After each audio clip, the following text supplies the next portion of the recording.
त्या ठिकाणी आपण क्वेश्चन नंबर 7 सॉल्व करणार आहे. 2 batteries of EMF 4 volt and 8 volt with internal resistances 1 ohm and 2 ohm are connected in a circuit with a resistance of 9 ohm as shown in figure. तर या question मध्ये आपल्याला दोन EMF दिलेला आहे, 4 व्होल्टचा आणि 8 व्होल्टचा. त्याचा इंटरनल रेजिस्टन्स 1 ओहम आणि 2 ओहम दिलेला आहे आणि 9 ओहमचा रेजिस्टन्स आपल्याला कनेक्ट करायचा आहे, जे आपल्याला फिगर मध्ये ऑलरेडी दिलेला आहे. बघा, पहिला EMF आहे 8 to 4 व्होल्टचा, दुसरा 8 व्होल्ट.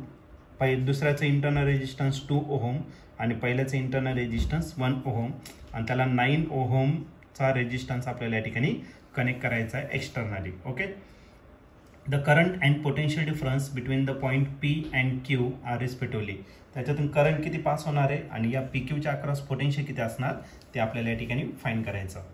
त्याच्या 4 ऑप्शन पैकी काही पहिलं जे ऑप्शन आहे ए, तर ते आहे 1/3 ampere and 3 volt. B option आहे 1/6 एम्पियर अँड 4 व्होल्ट.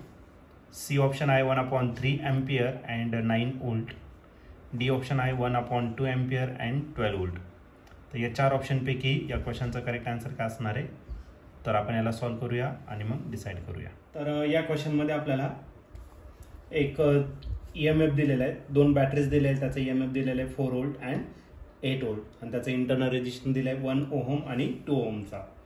तर तो 9 ओहम रेजिस्टरला कनेक्ट करायचा आहे आणि त्यासाठी आपल्याला एक सर्किट डायग्राम पण या ठिकाणी दिलेला आहे. ओके.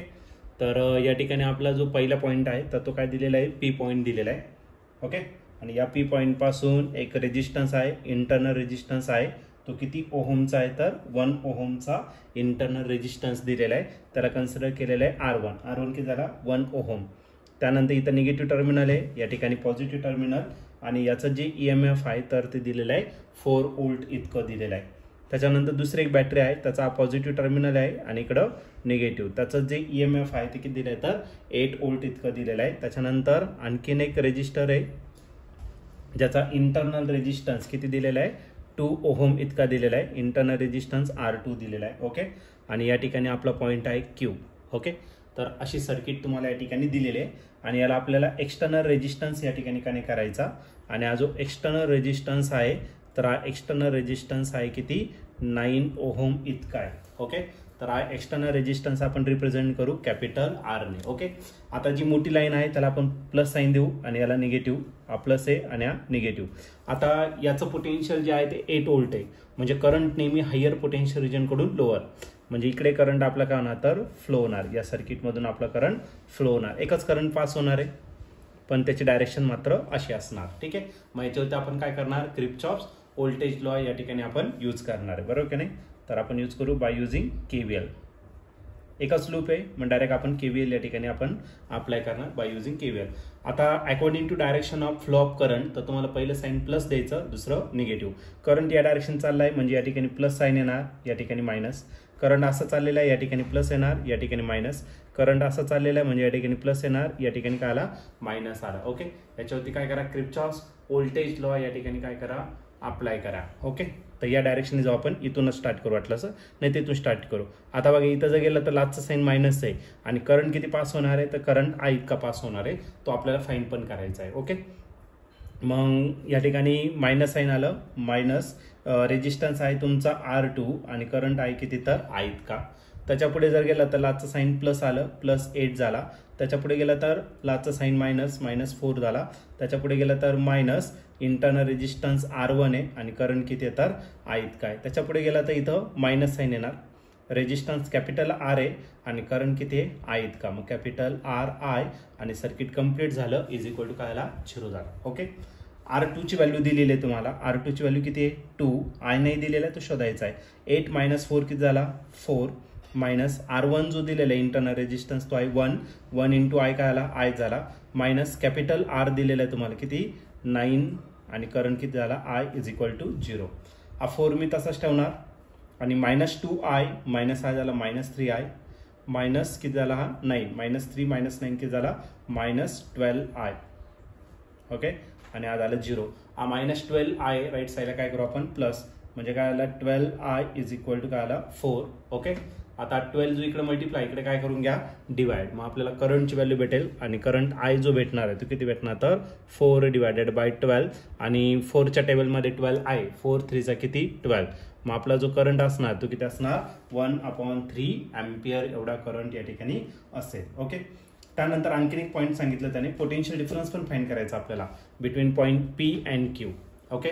आता पी आणि क्यू जर घेतलं तर ही कॉम्बिनेशन आणि ही कॉम्बिनेशन एकमेकांना करायची पॅरलल, आणि पॅरलल मध्ये पोटेन्शियल काय असतं, सेम असतं. मग मी याला 2 मेथडने सॉल्व्ह करून देतो, दोन्ही मेथडने आपला आन्सर सेमच येणार आहे. तर त्याच्यात आपण मेथड फर्स्ट यूज करू, डायरेक्ट ओहम्स लॉ याच्या अक्रॉस यूज करू.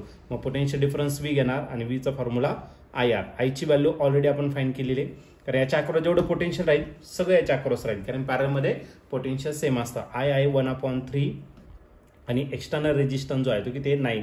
3च्या टेबलमध्ये 9 आहे, 3 3 किती 9.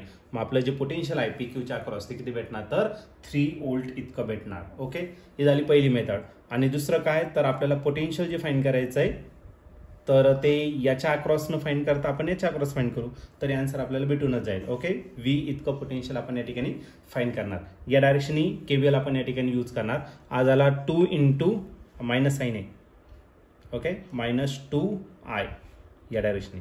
आज आला +8 झाला, त्याच्या पुढे गेला तर -4 आणि या ठिकाणी काय परत मायनस काय, I into internal resistance R. R1 किती तर 1 इतका आहे, मग तो घेतला तरी चालेल. ओके. आयची व्हॅल्यू आपल्याला माहिती आहे ती पुट करून टाकू. मग V is equal to -3i. आयची व्हॅल्यू किती आहे, किंवा एक काम करू, हा -2i आणि हा -i किती झाला -3i. ओके. तर हा -3i असू द्या असाच. 8 - 4 किती झाला +4. ओके. मग -3 तसाच आणि आयची व्हॅल्यू किती आहे तर 1/3. ते या ठिकाणी पुट करून टाकू आणि हा प्लस करायला 4. याला जर डिवाइड केलं 3 1 जा 3 म्हणजे -1 + 4, -1 + 4 किती झाला तर 3. ओके. मग पोटेन्शियल पुन्हा किती झालं 3 व्होल्ट इतकं आलं. मग तुम्ही या मेथडने सॉल्व्ह करा, नाही तर या मेथडने, म्हणजे या पॅरलल कॉम्बिनेशनच्या अक्रॉस पोटेन्शियल कुठे सेम असेल, पण हे जर सॉल्व्ह केलं तर इझिली तुम्ही सॉल्व्ह करू शकता आणि याच्याने थोडंसं कॅल्क्युलेशन तुम्हाला वाटेल, पण आन्सर सेमच येणार. ओके. मग आपला जो करंट आहे तर करंट आहे 1/3 अँपियर इतका, आणि जे पोटेन्शियल असणार आहे ते पोटेन्शियल किती असणार तर 3 व्होल्ट इतका असणार, किंवा ई ऑप्शन 3 व्होल्ट इतका असणार. ठीक आहे.